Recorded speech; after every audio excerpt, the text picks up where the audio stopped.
Hey, before we get into the episode, I just want to tell you about my free astrology newsletter called the Starzologer. It comes out every Sunday. It's of a lot of interest for astrologers. I explore cosmic currents moving through the ever-changing skies. Most weeks I explore what's coming up in the week and also share some astrology sticky bits and throw in some ideas about buzzing around. You also get stretched with my Extend Yourself sections. So this newsletter is for aspiring astrologers or anyone who's trying to up their astrological knowledge. It's totally free and you can sign up at starzology.com/newsletter. Now let's get into the show.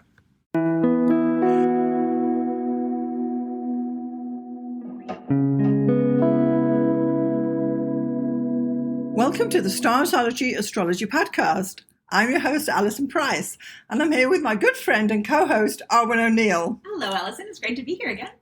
Thanks so much for coming once more. So in this episode, we're going to be looking at aspects. The aspects is quite a big topic in astrology. There are many moving parts with aspects. Yeah. And I know we did do a basic aspects episode previously, and I'll put a link to that below. But we're just going to go over a few kind of a little bit more about it, do a little bit of a deeper dive, should I say, into aspects. It's one of those topics where you can almost never do too much about it because it's like when weird reference here. I had a makeup advice column a long time ago when I worked for a website called makeup.com. It's like a long time ago. Wow. And the most common question I ever got, and this is like, teenagers clearly, like, what color eyeshadow should I wear? I'm like, whatever color you want. Like, why would you ask someone that? But like, literally, you would not believe the percentage of people who would just ask that. Right. Really? So it's about aspects and eyeshadow. It's You get this question all the time. People say, my sun's square his moon. What does it mean? Yeah. What does it mean? What does it all mean? And that's really not the question at all, is it? No. Well, that's exactly right. And it's the same with eyeshadow. It's like, well, you could match your eye color, or you could go with the, complementary color and do opposites attract, or, and it's the same with aspects. It's like, well, you could just look at the major aspects and just filter out everything else. Yes. You can only look at the positive aspects. There's that possibility. Or you could do what I do and only look at the squares, oppositions, and conjunctions, and kind of like, something has to be a pretty flaming trine for me to be like, oh, a trine. I agree on that. Yes. But Yeah, so in general, there are the 5 major aspects, which is what every astrologer should know about, and they are the conjunction, the opposition, the trine, the square, and the sextile. Those are ones you really kind of need to know. Yeah. You and I you've got these in your charts. We've all got these aspects in our charts. We've all got different aspects, which is interesting. And so the point being that once you've kind of mastered those 5 aspects, you could then go on to the minor aspects. Yeah. So you've got the semi-square and the sesquiquadrate, and then you've got the semi-sextile and the quincunx. Yeah. So those would then be minor aspects that could be then used in the chart if you wanted to. And then there's the quintile, the biquintile, the novile. The lesser used aspects, though. Yes. How much time do you have to do these chart interpretations? And when I had my old favorite astrology software, Janus, the thing I loved about it was that you could dig into the absolute minutia of down to the last percentage point of, do you want to have 1.5 degrees with these? Oh, sure. Yeah. Let's say it's a little more important. Oh, the novile should only be a 0.5, Oh, yeah. Orbs. Yeah. Yeah, so with the lesser used aspect, I use the quintile and the biquintile. I don't know where you stand on these. I ignore them. You ignore them. Yeah, so anyway, I do like a good 5 number. It divides beautifully. The aspect is 72 degrees, so that's for the quintile. The biquintile is 144 degrees. And it makes this beautiful 5-pointed star, which is all me, Starzology, Leo, blah, blah, blah. Yeah. So there's this theme of 5, which I really kind of lean into. And I do like to use those aspects as well. Whereas when you get to the septiles, which is when you're dividing the circle by 7, you don't get a whole number. And that's where it sticks in my craw. Yeah. You've got like 51.627 of a degree. And I don't like that. No. Although it still can be done. I don't like the septiles, the biseptiles, or the triseptiles for that reason. There's a triseptile? Wow. There is. and because then it makes a 7-pointed star. But the novile or novile,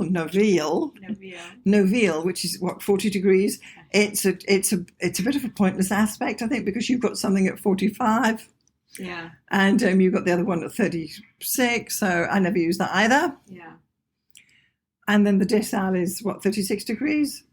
No, who has time? Yeah, exactly. Who has time? Yeah. But so they are lesser use aspects for a reason. Yeah. So if you're just starting out in astrology, and this is one of the things that we like to sort of backtrack sometimes and just take a step back and go, okay, if you are literally just starting to look at your chart and you are going, oh my God, it's so much, what do I do? So first of all, first thing to do is get your multiplication table thing with the aspects, get your aspect table and look at that. And if you can, if you've got the option with whatever software you're using or whatever website you're on or what have you, try just looking at only major aspects. Yes, yeah. I agree. And make sure that the orbs are not crazy, less than 10 for conjunctions and oppositions, or 8 if possible, less than 5 for the trines and blah, blah, blah. And then just look at those 5 major aspects and start that. It shouldn't be too overwhelming at that point, unless you've got like a really crazy chart, which not to be a bad thing. That can be amazing. But do that. And then also try to look at them by strength. So with the smallest orbs first and not ordered by, a lot of software will just go sun, sun, sun, sun, sun, moon, moon, moon, moon. Don't do that. Like go by strength. The tightness of the orb. Tightest orbs first. We do like a tight orb. Yes, we do. But so each chart will have one tightest aspect. And typically that would be a Ptolemaic aspect, and it's only to the planets. You don't take the aspects to the angles. Yes. So in your Ptolemaic meaning the planets, not the angles. Yes. Yeah. So in your chart, the tightest aspect we had a look at a moment ago is this Saturn square Pluto. Yeah. Applying. That is, for me, I call that a generational aspect because it only occurs every 18 to 20. Oh, do you? Yeah. So when I look at the dates that last recurred, so we have 20, it's coming up in 2028, 29. Mm-hmm. But the last time it happened was in 2009 and 10.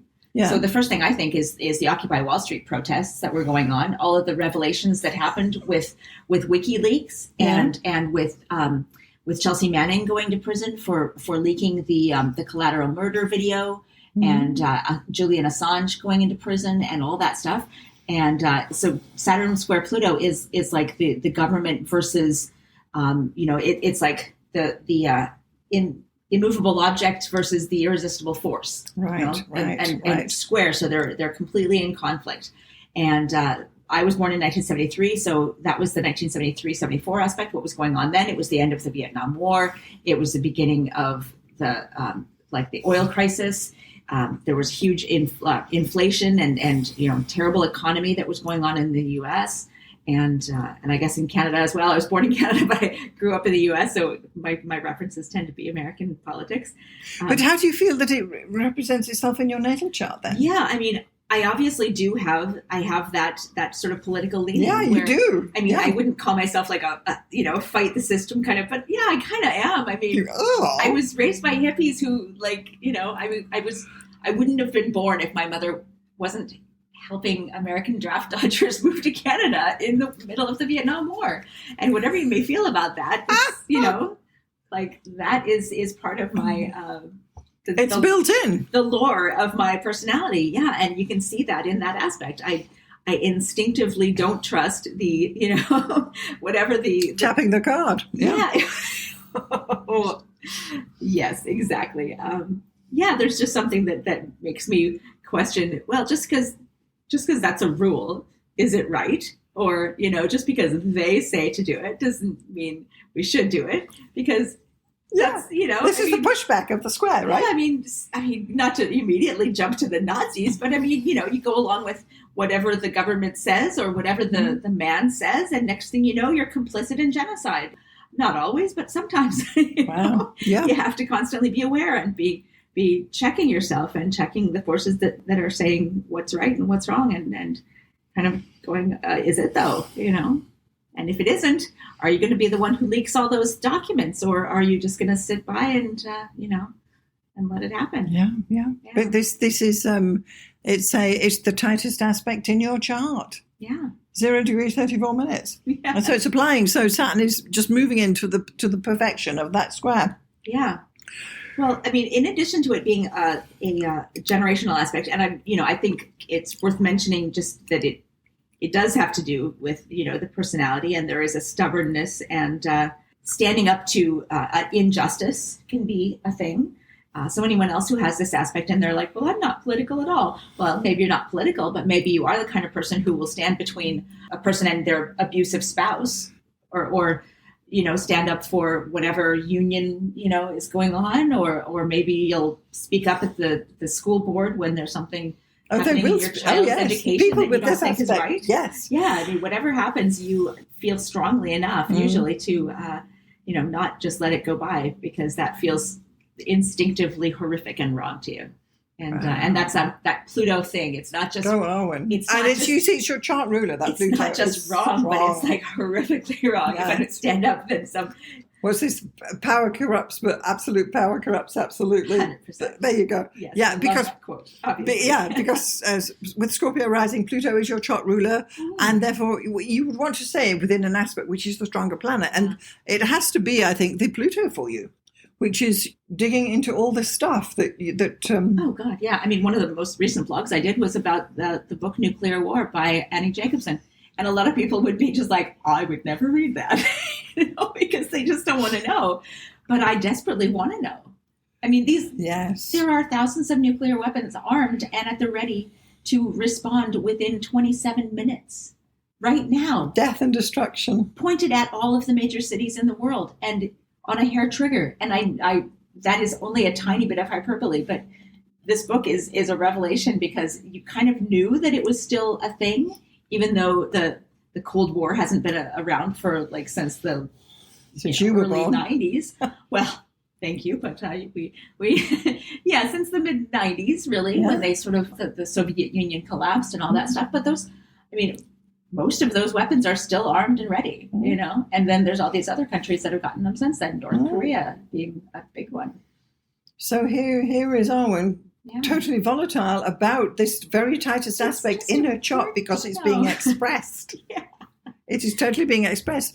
And I urge the listeners to go to their tightest aspect and see, does this embody me? Because it is your almost perfect connection between the planets they're being brought to, these energies are being brought together, and in the square it's creating internal dilemmas. How do I feel about this? What do I feel about that? And then something will be done. It's the aspect that gets you off the couch, I mean, it happens that mine is a square, but your tightest aspect might be a trine. You might be, it might be anything else. Absolutely lovely peacemaking, person who a people pleaser person brings beauty to every interaction. But I think the thing is that the tightest aspect very often embodies, it's a core thing in a chart. And if you're an astrologer, you need to know what it is, because you could talk to that, because the person knows about it. This is not a mystery to them. You can say, what is it that gets you fired up when you've had a couple of drinks and someone brings up a topic? Oh, well. Yes. And it has to be government and all the controls. It's all that. It's all that, right? Yeah. Weapons of mass destruction.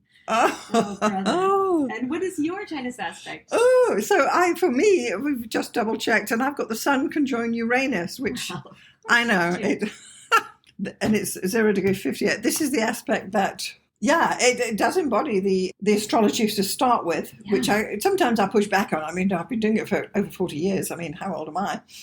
But it's not only that, it's the immigrant. I've always been an immigrant. I mean, I left my native land when I was 9 years old, and everyone always think, when did you arrive? And I'm saying, 35 years ago, But you still get that, are you visiting and blah, blah, blah. Even when I lived in South Africa, they thought we've just arrived. I am perceived as the immigrant or the one who perhaps doesn't fit in. And there's that too. It's the outlier, the fringe. It's Uranus who seats the rebel. Yeah, I love that though, because it makes you, and it makes you a great observer as well. You can't be a perfect observer if you're completely enmeshed and on the inside. You know?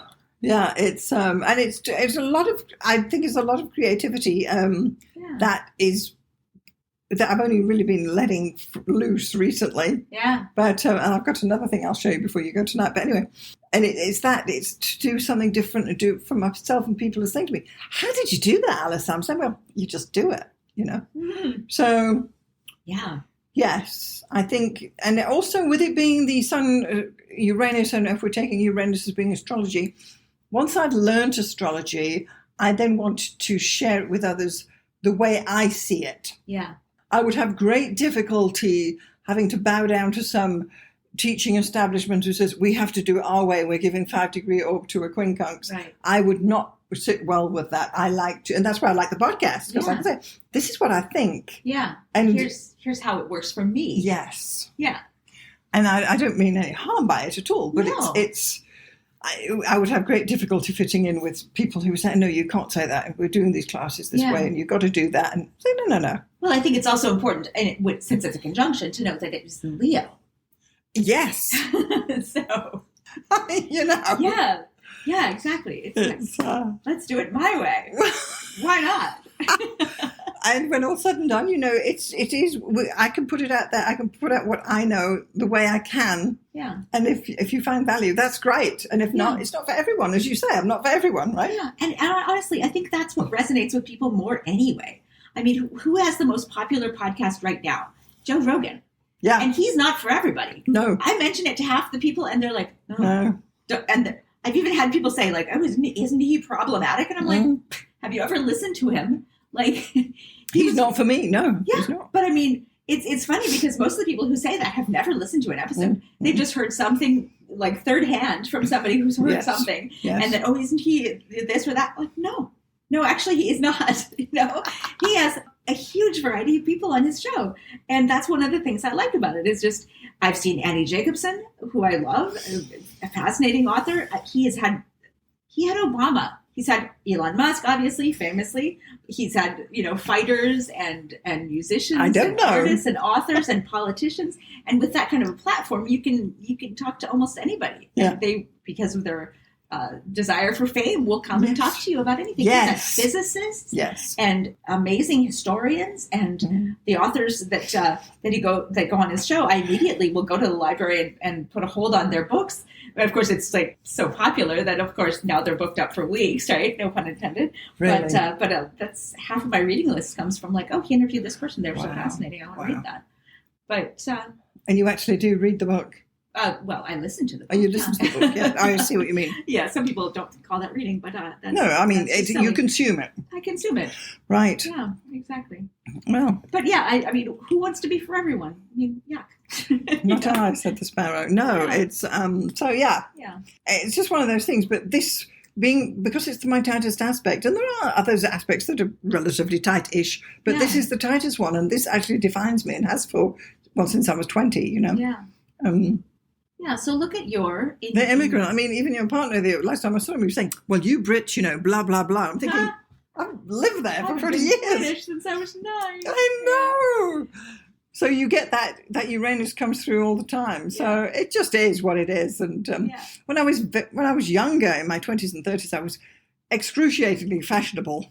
And I suppose today I would be too. It's just cost so much. But anyway, I knew. Well, even now I know what shoes are in and what pants are in, and I'm up with it with the trends and that. But I probably don't even know that you work in. Amongst the exactly. I can spot a Celine bag at 20 paces. Amazing. But I was looking on their website the other day, and I spotted the tote I'm going to buy next, and it's only $6,000. But I know, but this is Leo, right? Yeah, Virgo goes, what? I just carry my stuff in my pocket. I know. And one day, but anyway, so that's it. It's fashion trends and all the rest of it. That else is Uranus, and wouldn't say I was scientific a bit. When I was younger, I wanted to be an astronomer. Yeah. But I ended up doing astrology, so I think that's a pretty, even not a good one, is a better one. Yeah. Yeah. So anyway. Yeah. So in your own chart, look at your top 10. Tightest. Yeah. 10 10 closest. That is the best way to do it. Yeah. Because people who've got these tight aspects, and we all have one, they know about it. Yeah, those will be the ones that resonate the most with you when you read. Yes. Because when you get a printout or like whatever, and it's organized by planet or it's organized by house, you know, you can go just to sleep by the time you get to something that actually resonates with you. And then it just becomes a word salad where you're like, well, I don't know. Some of it resonated, some of it didn't. I don't know. It's overwhelming. Exactly. It's totally overwhelming. But if you read it in terms of the tightest aspects first, I'm pretty sure you will find that that's how I interpret those top 10 will absolutely resonate. And then you can read them less and less strong and go from there. But if you just start with the tightest aspects, I think will find that it reflects your personality and what you know about yourself a lot better. It's so true. It's so true. Yeah. And for moving on from there, we then get to this position of the partile aspect, which are planets that are in the exact same degree within the aspect. So if they're conjunct, they're both at 12, but this one could be at 1201 and that could be at 1259, but they are called partile. And that adds more potential to the aspect. And if they were opposite, it could be, 1201 of this sign opposing 1259 of that sign or trine or whatever. But they are then called partile, and it adds an extra layer of precision to aspect reading. Doesn't happen often. But for instance, with my Sun Uranus, they're not in the same degree. And with your Saturn's at what? 2 and your Pluto's at 3. So they are also not partile. But had they been in this exact same degree number, here the numbers got the thing. Okay. Interesting. So say, Saturn was say 3 and Pluto was 3, something or other. Yeah. They would then be partile, adding extra oomph to the aspect. I know. Yeah.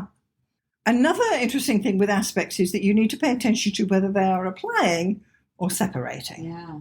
So applying aspects are coming towards the togetherness. So say you've got two planets in conjunction and one's at 10 and one's at 9. If the faster planet is at 9 degrees and moves towards the slow planet at 10 degrees, it is an applying aspect. And if the faster aspect is at 11 and it's moving away, then it's a separating aspect. Yeah.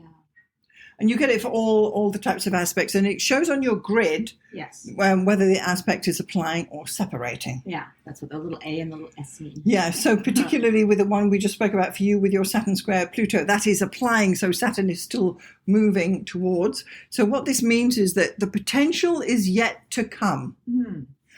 And so I'm going to give an analogy here that I'm going to give it anyway. So you can relate applying and separating aspects to sex. Oh. Yes. So when they're applying, it's foreplay. We're having dinner, we're doing this, you're having a neck massage, blah, blah, blah. Call it what you will. And you move towards the exactness. Right. And the closer you get to the exactness, that's the climax. Amazing. And after that, there's the release, and that's the separating aspect. So the potential has gone. It's dissipating. Yeah, clearly the most important would be then the applying. Exactly. So all applying aspects are more potent, there's a word, to separating aspects.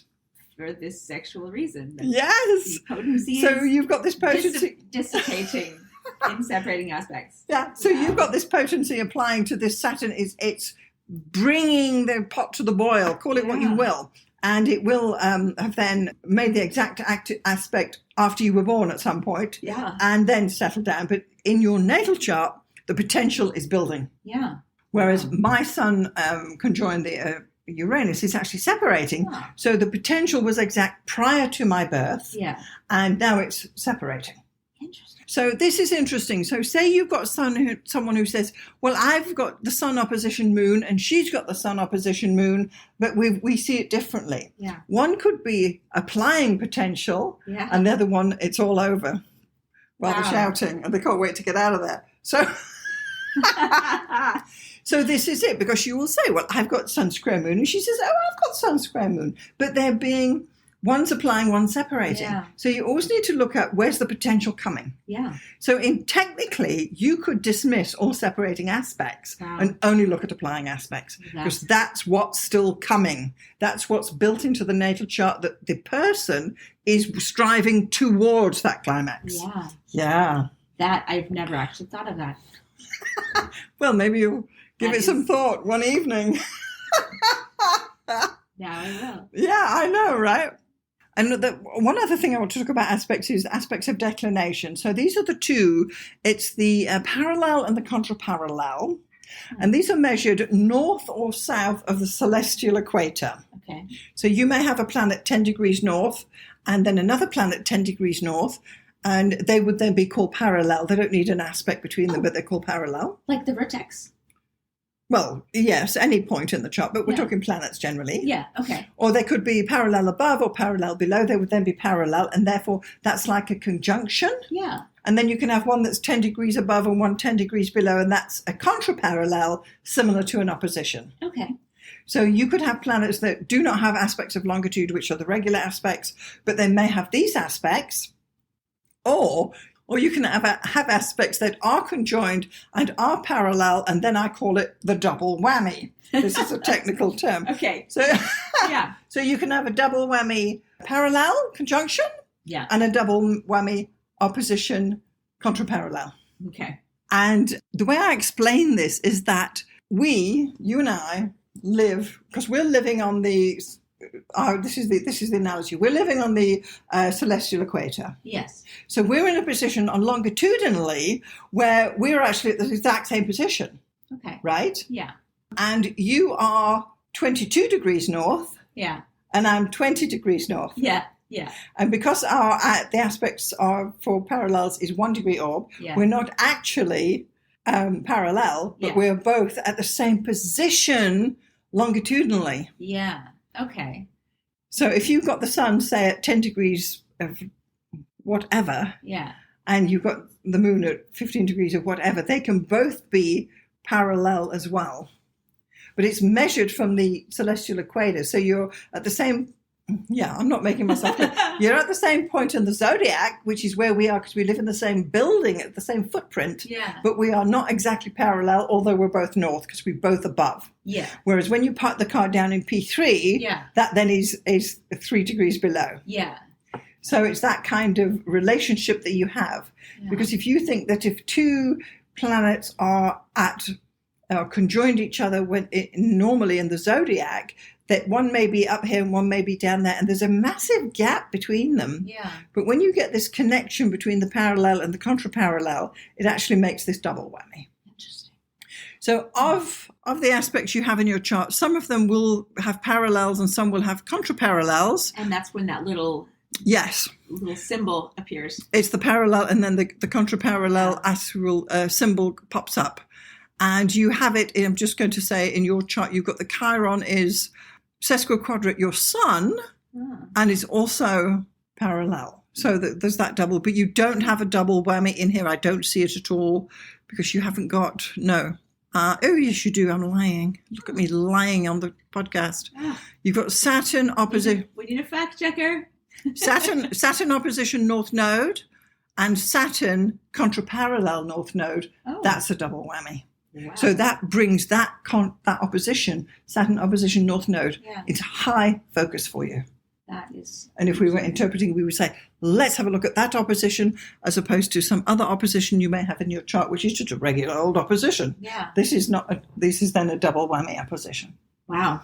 Yes. My Saturn is very busy. It's got a lot more to say than we would first have thought, right? Just a little subtle Saturn in Cancer. Yeah. Sitting over there by itself. Minding its own business. So you really... messing with everything. Yeah, so when you're looking at your parallels and contraparallels, you want to look for, this is parallel, but is it conjoined? And if it is, it's a double whammy. And you would say, this is contraparallel, but is it opposition as well? Then it's a double whammy too. Yikes. I know. So this is why you need astrology software. You absolutely. Well, I use Astro Gold. Let's plug it. I mean, whatever. Yeah, it seems like a good one. It works on iPhone and iPad and whatnot. So that gives it all to you. But when you look at it, you think, well, what does that mean? Well, that's what that means. So anyway, yeah. So I don't have any, neither do you. But if you did, if you were one of my clients, I would pick it up. That you've got a double whammy aspect because that's talking to me as well. Yeah. And maybe this is overlaid onto your tightest aspect and it's just zooming in on the important things in your chart. Right. Because when you look at your aspects, you've got, 15 to 20 aspects to go through. Yeah. We want to filter out the important ones. And this is one way of doing it too. Yeah, that's a great point. So if you consider that you get 15 to 20 aspects for each chart, another way of filtering them out is... So we talked about the aspects, the strongest aspect, the tightest aspects being the most important thing. But then another way of looking at aspects by importance. Yes, by importance. Which aspects are more important than others? So I would always start with the conjunctions. They are more important than anything else. Yes, 100%. And that's within 8 degrees as you... I use 8, yes. Some websites will go up to 10. And they will. Yeah. So just FYI, so if you're looking at a website and you see 9.6, whatever. Yes. That would not be a conjunction according to Alison. No. But, no. And then the other thing would be to any aspects to your chart ruler. So in your case, it would be the Pluto and the Mars. Yeah. So we would look at all of your... being that I have Scorpio rising and that's... Yeah, so because you've got Scorpio rising, your chart rulers are Mars and Pluto. You would look at their aspects because they're important. So you'd look at all those Mars aspects that I'm looking at here. Yeah. And all those Pluto aspects. Do those first. Yes, for sure. And for you, it would only be a sun because you have Leo rising and Leo is ruled by the sun. Yes, it would be the sun aspects first. Chart ruler would just be the sun. Yeah. Yeah. So that's one way of doing it because you would always interpret the chart ruler ahead of the sun anyway. So in your case, Mars and Pluto are stepping forward already saying, hey, look at me. Yeah. And they are more important than your sun, which we know. And my little sun in Virgo is just going, okay, fine, go ahead. It's fine. I'll hold the door. Yeah, after you. Allow me. Yeah. Exactly. Yeah. So your Pluto's definitely there. We see it in the Pluto square Saturn. It's right there and it's applying. And we know all this now. We've gone through all of that. Yeah.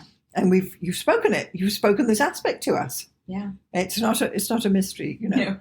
So I think that's one way of doing it, to find any aspects to your chart ruler that they are important first. You want to look into those first because if you're interpreting for a client, they will know what you're talking about. Yeah. You'll be able to make a connection with them. Yes. Before you get down onto the nitty gritty. If you've got a Chiron sesquiquadrate North Node, that's way down the list compared to this Saturn square Pluto that Arwynne has. Yeah. Yeah. Yeah, I think that's one way of looking at it. And then anything that's the sun, moon, or ascendant. Anything that's aspects that involve the sun, the moon, or the rising sign. Or the ascendant, the actual ascendant degree. Yeah. So in your case, we're looking at what is your ascendant degree? That would be 2 degrees Scorpio. 2 degrees Scorpio. Anything and there's Saturn trining. There's Saturn trining it. Good heaven. And of course, Pluto therefore as well, and Jupiter as well, Mars as well. I mean, it's all... My ascendant is very a big mash. Yeah. Another way of looking at aspects regarding is to give the actual orb to the planet, and we call this moiety. I'm not saying that right. Pardon my French. Wow. So with moiety, each planet has a different orb. So your sun would have a 17-degree orb, and Mercury would have a shorter orb of about 12 degrees. And what happens is that then you have the situation where the sun sees Mercury, but Mercury does not see the sun. Now, I don't use this because it's just too much for the brain. I feel like there's some kind of diagram that I'm not picturing, but probably. Yeah. But it's the idea is that the more important the planet, the more important the planet. Yeah. So what you've got is that the planet is actually making the aspect to. I actually have a video about it. I'll put a link to it. Yeah, that would be great. So the sun's got the biggest orb, and then the moon next, and then they go smaller and smaller all the way down to Pluto, which I think is got a 5-degree orb. It's very small. Sure. But the point being that if the sun is 17 degrees and Mercury happens to be within its orb, the sun will see Mercury, so the aspect goes that way. Oh, okay. The energy flows that way. But Mercury cannot see the sun because it's not in its orb. That makes sense. Yeah. Yeah. So that's moiety, French. Apparently it means together or something. And that's one other way of looking at it. And good heavens, go digging about that one. Wow. But it takes a lot of brain power to work these particular aspects out. Yeah, I'm picturing those people who do the YouTube videos about let's understand the solar system. And they put a basketball with painted to look like the sun. And it's, the basketball is here, and then Mercury would be here, and then that's they go 7 blocks away, and it's like a little marble, and this is Yeah. Yeah. Yeah, that's another way of interpreting, but I don't do it because it's just too much for the brain. Yeah. However, if you want to learn about these things, certainly knock yourself out because they do add something to your aspect interpretations, or if you've got time on a wet weekend. Yeah. Another thing that people will always want to know about is relationship charts. Yes. And so this, my moon is conjunct his Mars. What does that mean? That whole thing. What is the easiest way to simplify looking at an interaspect chart between two people? The bi-wheel chart, the bi-wheel chart for and sure. It's obviously, I would say, conjunctions right off the bat, first and foremost. Yeah, absolutely. And you're going to be able to see them. You won't even have to look at the grid, although obviously look at the grid. Yes. But and simplify the grid if you can. Simplify it down to what kind of orbs? Less than birth chart orbs. Well, if it's natal chart, no, you would still go with your 8s. But so say what we're saying, if we do a bi-wheel, say you've got her chart in the middle and his chart on the outside, you could say, well, or with anyone, or even we've done it with us, or have we done it? I don't know. I think so. We would say, well, her moon's on my sun. Yeah. Therefore, she's emotionally affecting my independence. And by on, we mean conjunct. Conjunct, yes. Because exactly. You want to look at the squares and the oppositions and all this stuff, but the very first thing that's going to jump out to you, obviously, when you look at the bi-wheel, is the conjunctions. Yeah. And that is 100% the most important. Yeah. So, for example, when we look at your and my bi-wheel, we see that your moon is conjoined my Venus. And we've only just noticed this. And your moon is also conjoined my Mars. Yes, because you've got that beautiful Mars and Venus conjunction. Oh, yes. In a happy little Virgo. And lo and behold, your moon's actually conjoining that, which we didn't know until like a minute ago. Yeah. So we've got this immediate connection. Yeah. Dare I say women's things? I don't know. Yeah. Right. And it's so funny. We always say, oh, we're not lunar girls, but there we are. There we are. There we are. And then let's face it. So your sun is conjoined my Pluto. Mm-hmm. There's something. And your Mercury is also conjoined my Pluto. Well, that 100% makes sense. Because as we've talked about in our origin story, where we met and we just happened to live in the same building when we did not meet in the building. In a city of 650,000 people. Yeah, we just happened to meet at an astrology meetup where we were the only two people there. And then we talked and talked and talked, and we walked home, and it's like, oh, you're walking in the same direction. Well, okay, we'll walk together. And then it's like, oh, you live this way? I live this way? Oh, wait, and then we walked into the same building, which is bizarre. Weird. Statistically incredibly unlikely. Like, yes. 1 in, 650,000. Yes. Yeah, literally. And then we...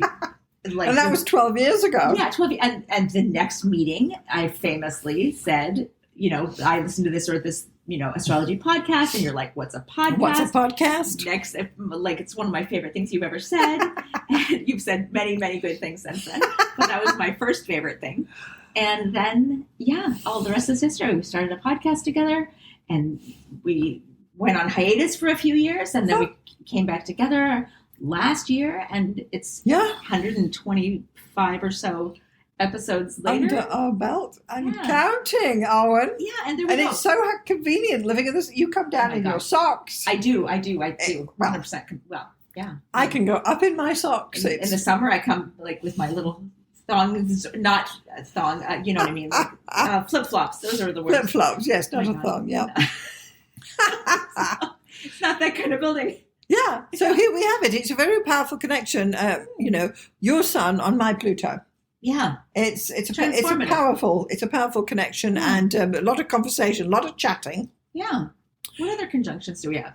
Well, those are the only 3. Oh, okay. Well, 4. The moon, Venus, moon, Mars. Yeah. Which is, we have an empathy. I do believe that. 100%. And although we're not in each other's pockets, as a matter of course, I never see you from one recording to another. I work from home. I see it. God. So we're not bumping into each other in the lobby. We don't hang out and do things at other times. But when we come together, it's a powerful, meaningful, purposeful. Yeah. I go away with notes and homework.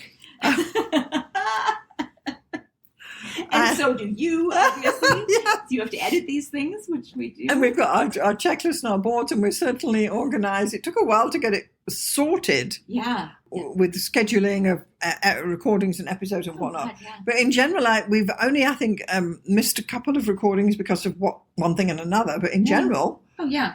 we're it's on the calendar. We appear. Arwynne's coming. I have to. Yeah, we've never, canceled on each other last minute or. No.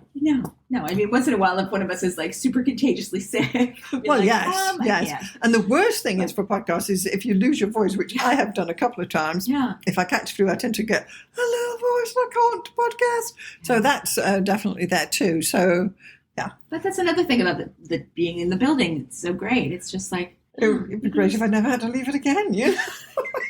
The coffee shop's downstairs and the bar. Yeah. Yeah. The gym, if anyone. The gym, goes of course. there. I believe there's a gym somewhere. Yes, I don't go there. Yeah, so we actually have 4 conjunctions between us, and we're just friends, honestly. So when you are romantically involved, you want to have your Venus connected, your Mars connected, and for an enduring relationship, you want a Saturn connection. Yeah, the Saturn connections are super important. Or if you're like me and Pluto is incredibly strong in your chart, which mine is, you're going to want to look at those Pluto and outer planet conjunctions, which I absolutely have in spades with my partner. Yeah. But even for friendships, if someone is conjoining your sun, you're going to know about them. You can say, oh, I've got a connection with them. Oh, let's have coffee. Oh, you make a connection with people when they are aspecting your chart. Yeah, and one of my favorite, actually, I mean, this would be a fun thing to do sometime in the future, maybe. Mm-hmm. We could do like the top 10 like fun aspects to have, especially in a relationship. Like, I mean, we don't want to do the worst because we don't want to like scare anybody and be like, oh, I have this one. What am I going to do? Should I divorce him? No. It's never about that. Yes. But it would be fun to do like, the top 10 fun aspects to have in a partnership. What to look for in your partner. Yeah. You really want the Venus Mars connection. You need that. You need the sun and moon as well. Personal planets. Let's put it that way. I like a sun ascendant aspect. Right. I have that, and that was a love at first sight for me. I mean, or something at first sight, which turned into love. Yes. Well, whatever it is, you're still going strong after how many 26. years? 26 years. So I highly recommend love at first sight if you can do it. Yes, 26 years. Yes, that's something. Yeah. But there has to be connections from your chart to their chart. Otherwise, you've got nothing in common. Yeah. So so this is why you do see it in couples, that they do have connections, because otherwise they wouldn't be together. Yeah. Yeah, so interesting. Okay, so we've gone through some little advanced aspect topics. We've explored a few more tweaks and embellishments that you can bring to your interpretations. Yeah. And why wouldn't you? Yeah. If you know about them, use them for sure. Yeah. And certainly get some practice in with everything you're trying to do. Moiety. Moiety. Moiety. It's French apparently for togetherness or something. Uh-huh. But as I say, pardon my French. But anyway, so for those of you who've got this far, thank you so much. We invite you to email us at starzology@gmail.com. Please do sign up for our newsletter. It comes out every Sunday. And do make sure to follow Arwynne. And you can find Arwynne at... You can find me at mspink.net. That's mspink.net. And I talk about art and politics and music and life and history and books and TV and interesting, etc., etc. Interesting, fun stuff. So do follow Arwynne there. You can also text us directly if you're on Apple Podcast or Spotify by clicking the top link. Send us a text with your questions. We'll get to it. Yeah. Please do share this episode with anyone who you think might be interested. Mm-hmm. And certainly you can visit our blog at starzology.com. Yeah. We've got several freebies there as well. Yeah. So I'd like to thank you, Arwynne, for joining me again once more for a fabulous podcast episode. Thank you, Alison. This has been great. Thank you so much. We'll see you next time. See you next time.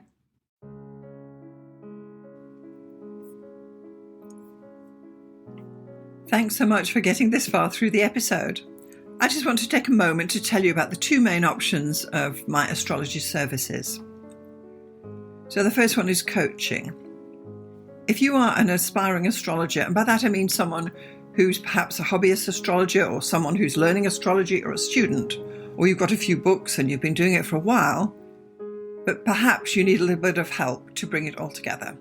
then maybe getting some astrological coaching from me would be the answer for you. The astrology coaching I offer is a 1-hour session on Zoom, and it's tailored to answer your particular questions. For example, if you have issues with natal chart readings, we can go there, or if you're having problems working with your forecasting, we can go there. Or even basic astrology stuff, or even getting yourself organized for your astrology business. The idea is that astrological coaching will answer your particular questions. It's tailored specifically to you and where you are in your astrological journey.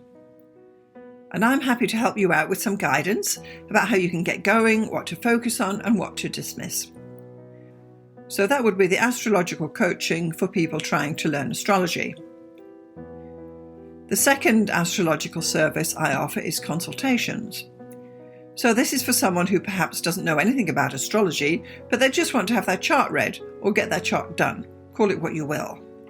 So once more, this is a 1-hour consultation over Zoom.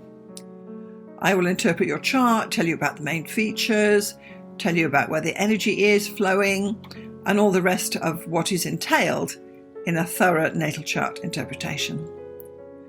I can also add in some forecasting in there too, bearing in mind we only have 1 hour. So just in summary, I've got coaching for people who want to learn astrology, and I've got consultations for those who want to get an astrology reading done. I'm Alison Price from Starzology.com. Thank you so much for listening. We'll see you next time.